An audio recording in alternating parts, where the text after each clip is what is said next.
अबुल फजल ने अपनी आईने अकबरी में लिखा कि विजयनगर के बाजारों में हीरे मोती ऐसे बिकते हैं जैसे दूसरे शहरों में सब्जियां।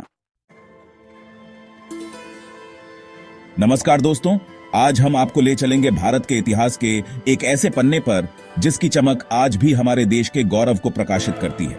यह कहानी है विजयनगर साम्राज्य के अकूत खजाने की। एक ऐसा खजाना जिसकी कीमत आज के समय में अरबों खरबों रुपये होगी और जिसका रहस्य आज तक अनसुलझा है। क्या आपने कभी सोचा है कि हमारे पूर्वजों ने किस तरह से ऐसे विशाल साम्राज्य का निर्माण किया था, जहां सोने चांदी की नदियां बहती थीं और विदेशी यात्री भारत की समृद्धि देखकर दंग रह जाते थे। 14वीं सदी में जब उत्तर भारत पर विदेशी आक्रमणकारियों का कब्जा था, तब दक्षिण भारत में हरिहर और बुक्का नामक दो भाइयों ने 1336 ईस्वी में विजयनगर साम्राज्य की नींव रखी। तुंगभद्रा नदी के तट पर बसे इस साम्राज्य का नाम विजय यानी जीत के नगर से पड़ा था। हरिहर प्रथम और बुक्का प्रथम संगम वंश के संस्थापक, धर्म और संस्कृति के रक्षक के रूप में जाने जाते थे। उन्होंने और उनके वंशजों ने लगभग 300 वर्षों तक दक्षिण भारत पर शासन किया। इस दौरान विजयनगर साम्राज्य 4 प्रमुख राजवंशों संगम, सालुव, तुलुव और अरविधु के अधीन रहा। कृष्णदेव राय, जिन्हें विजयनगर का सबसे महान शासक माना जाता है, के शासनकाल में साम्राज्य अपने स्वर्णिम युग में प्रवेश किया। उनके शासनकाल में कला, साहित्य और वास्तुकला ने नई ऊंचाइयां छुईं। विजयनगर शासकों ने हिंदू धर्म, कला और संस्कृति को न सिर्फ संरक्षण दिया, बल्कि उसे नई ऊंचाइयों तक पहुंचाया। उनके शासनकाल में बने विशाल मंदिर और स्मारक आज भी हमारे गौरवशाली अतीत के साक्षी हैं। विजयनगर साम्राज्य की समृद्धि ऐसी थी कि विदेशी यात्री भी इसकी चकाचौंध से अभिभूत हो जाते थे। पुर्तगाली यात्री डोमिंगो पायस ने लिखा, शहर इतना बड़ा है कि मैंने कभी नहीं देखा, न कभी सुना। यहाँ की सड़कें इतनी चौड़ी और सीधी हैं कि आप एक सिरे से दूसरे सिरे तक देख सकते हैं। इतालवी यात्री निकोलो कोंटी ने विजयनगर को सबसे समृद्ध शहर कहा था। अबुल फजल ने अपनी आईने अकबरी में लिखा कि विजयनगर के बाजारों में हीरे मोती ऐसे बिकते हैं जैसे दूसरे शहरों में सब्जियां।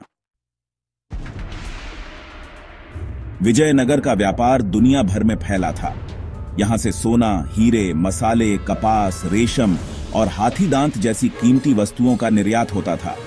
विजयनगर के सिक्के वराह या पगोड़ा शुद्ध सोने से बने होते थे और अंतरराष्ट्रीय बाजारों में भी चलते थे।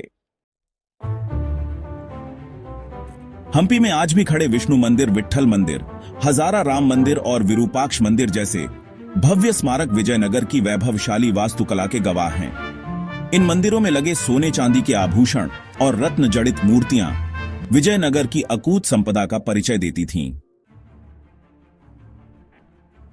विजयनगर के खजाने में क्या था?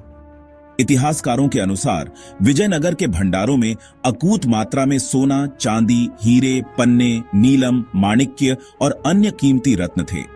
साम्राज्य का राजकोष इतना भरा पूरा था कि शासक अपने मंदिरों और महलों को सोने चांदी से सजाते थे।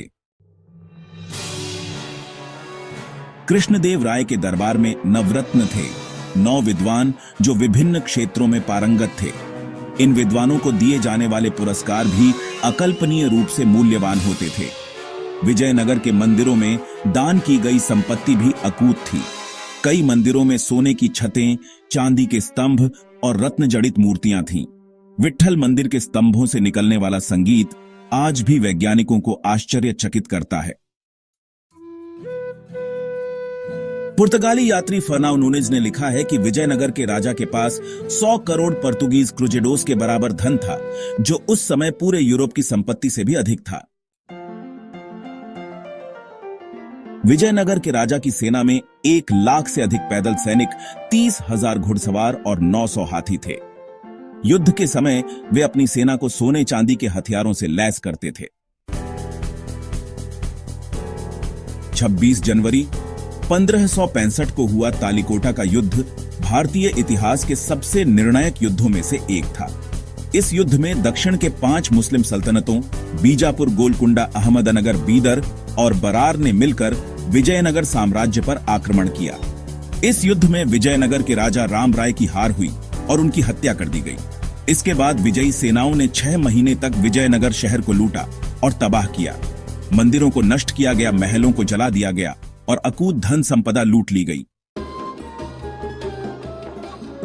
लेकिन एक सवाल आज भी बना हुआ है, क्या विजयनगर का सारा खजाना लुटेरों के हाथ लगा था या फिर कुछ खजाना पहले से ही सुरक्षित स्थानों पर छिपा दिया गया था? कई इतिहासकारों का मानना है कि विजयनगर के शासकों ने युद्ध से पहले ही अपने खजाने का एक बड़ा हिस्सा गुप्त स्थानों पर छिपा दिया था। इस खजाने के बारे में कई रोचक किंवदंतियां प्रचलित हैं। एक किंवदंती के अनुसार विजयनगर का खजाना तुंगभद्रा नदी के तल में दफन है। कुछ लोगों का मानना है कि खजाना हम्पी के आसपास की गुफाओं में छिपा है। अन्य कहानियां बताती हैं कि खजाना पेनुकोंडा किले या चंद्रगिरी किले में ले जाया गया था, जहां अरविदु वंश ने बाद में अपनी राजधानी स्थापित की थी।